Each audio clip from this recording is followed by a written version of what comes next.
JP Kaushik की कहानी। पूरा नाम था जगफूल कौशिक। जेपी कौशिक एक संगीतकार होने के साथ साथ वायुसेना के एक सैनिक और स्वतंत्रता आंदोलन में हिस्सा लेने वाले स्वतंत्रता सेनानी भी थे। जेपी कौशिक ने 50 से अधिक फिल्मों में संगीत दिया। इन फिल्मों में हिंदी के साथ साथ हरियाणवी राजस्थानी फिल्में भी शामिल थीं। हिंदी फिल्मों में जेपी कौशिक को मौका कैसे मिला, ये कहानी गौर से सुनिएगा। जब कौशिक साहब फिल्मों में संगीतकार बनने के लिए काम की तलाश कर रहे थे, तब उनकी मुलाकात हुई मद्रास के जेमिनी स्टूडियो में लेखक रामानंद सागर, अभिनेता मनमोहन कृष्ण और गजानन जागीरदार साहब से। ये सब वहां एक फिल्म इंसानियत की शूटिंग में शामिल होने के लिए आए थे और जेमिनी गेस्ट हाउस में ठहरे हुए थे। जेमिनी में मुलाकात के बाद जेपी कौशिक मनमोहन कृष्ण और जागीरदार साहब से लगातार संपर्क में रहे।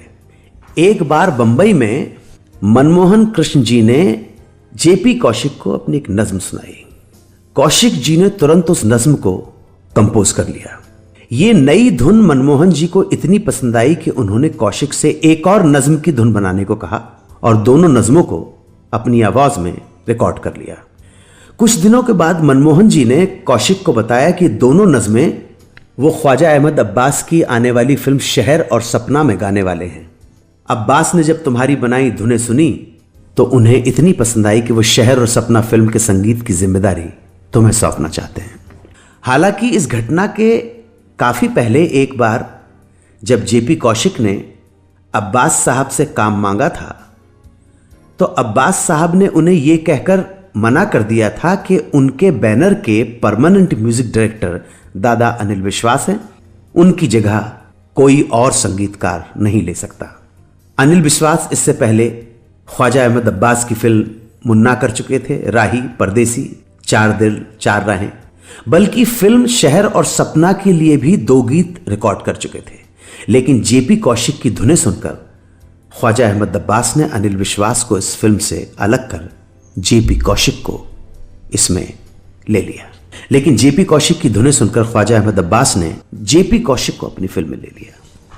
इस फिल्म में जेपी कौशिक ने जिन नज़मों को कंपोज किया वो थी ये शाम भी कहाँ हुई, और दूसरी नज़म थी प्यार को आज नई तरह निभाना होगा। अपने वक्त में ये दोनों नज़में बहुत सराही गई थी और इस तरह से 1963 में बनी फिल्म शहर और सपना से कौशिक साहब के करियर की शुरुआत हुई।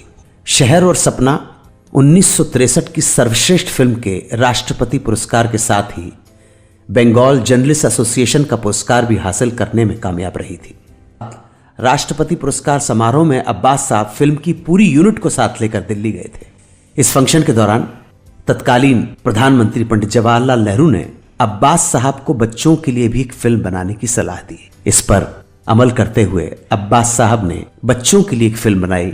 फिल्म का नाम था हमारा घर।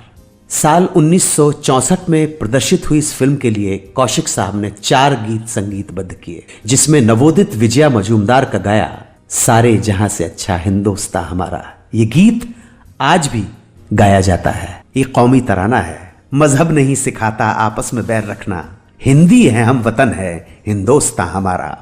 सारे जहां से अच्छा हिंदोस्तां हमारा, हम बुलबुलें हैं इसकी ये गुलसिता हमारा। प्रोग्राम के अगले भाग में एक किस्सा सुनाऊंगा, शंकर जयकिशन वाले जयकिशन की दरिया दिली का किस्सा, लार्ज हार्टेडनेस का किस्सा। आप बस सुनते रहें सुहाना सफर विद अनु कपूर, सिर्फ 92.7 बिग एफएम पर। सुनते रहिए रेडियो का number 1 show Suhana Safar with Anu Kapoor, सिर्फ 92.7 बिग एफएम पर।